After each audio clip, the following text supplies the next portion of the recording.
हरिओम. भगवद्गीताबोध योगदास श्री जयगणेश जोशी यांनी केलेले निरूपण. अध्याय 17 श्रद्धात्रय विभागयोग. ओम श्री परमात्मने नमः. अथ सप्तदशोऽध्यायः. जय योगेश्वर. परमात्म्याला नमस्कार. अध्याय 17 श्लोक क्रमांक 25. तदितत्य नभिसन्धाय फलं यज्ञतपक्रियाः दानक्रियाश्च विविधाः क्रियन्ते मोक्षकांक्षिभिः. याला जोडून पुढचा श्लोक क्रमांक 26. सद्भावे साधुभावे च सादितत्ये तत्प्रयुज्यते प्रशस्ते कर्मणि तथा सच्छब्दः पार्थयुज्यते. आता पुढचा श्लोक आहे श्लोक क्रमांक 27. यज्ञे तपसि दाने च स्थितिः सदिति चोच्यते कर्म चैव तदर्थीयं सदित्यत्ते वा भिधीयते. तत् अशा त्या परमात्म्यासाठी अनासक्त राहून यज्ञ तप क्रिया तसेच दानक्रिया आणखीही इतर सर्व क्रिया मुक्ती इच्छुक साधकाकडून केल्या जातात. पार्था, सत अशा त्या परमात्म्याच्या नावाचा सत्यभाव, पवित्र भाव तसेच प्रशंसनीय कर्माशी सत हा शब्द जोडला जातो. यज्ञ तप दान इत्यादी क्रिया मागे जी उदात्त अशी भावना असते ती सत म्हणूनच ओळखली जाते. तसेच त्या परमात्म्याच्या नावाने जे कर्म केले जाते तेही सत म्हणूनच सांगितले जाते. तत्सत हे परमात्म्याचे रूप भक्तांकडून जाणले जाते आणि भक्तांची सर्व साधना उपासना तत्सत या परमात्म्याच्या नावाशी आपोआप जोडली जाते. हे विशद करणारे हे 3 श्लोक आहेत. येथे काही गोष्टी पाहण्यासारख्या आहेत.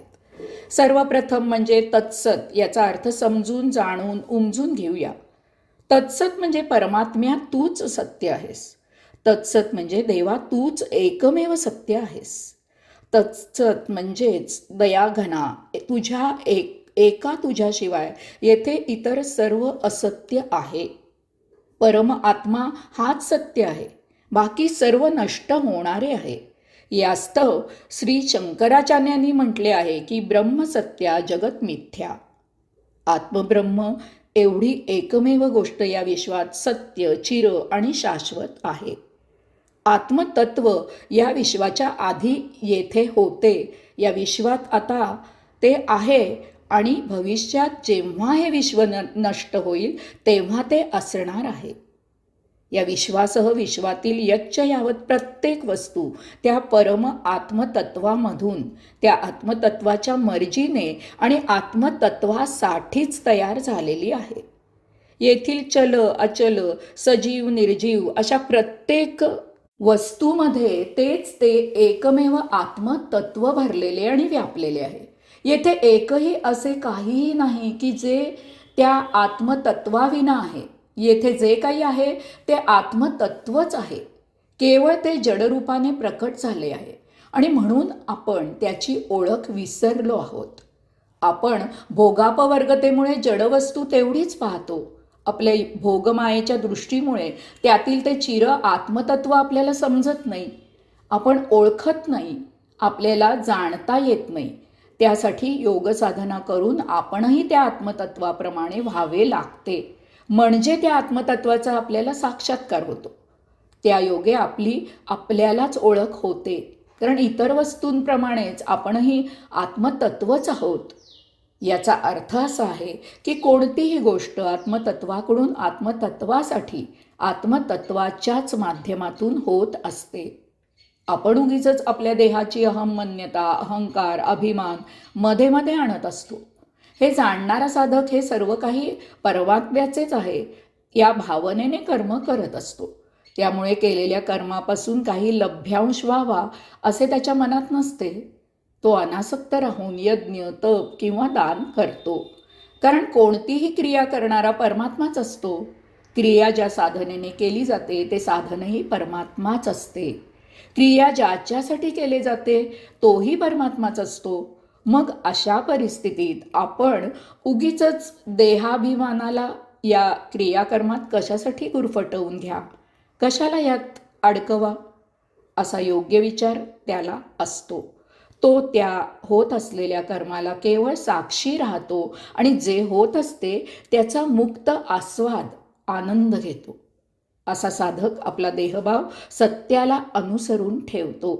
पवित्र देहभावनेने उपासना करतो. त्यामुळे होत असलेले कर्म ज्ञानींनी प्रशंसा करावी, वाखाणणी करावी असेच होते. कर्मामागील जी प्रेरणा, निष्ठा, भावना, उद्देश किंवा असे जे काही असते ते सत्य असेच असते. यामुळे एकूणच जे कर्म केले जाते ते सत असते. प्रत्यक्ष परमात्माच असतो.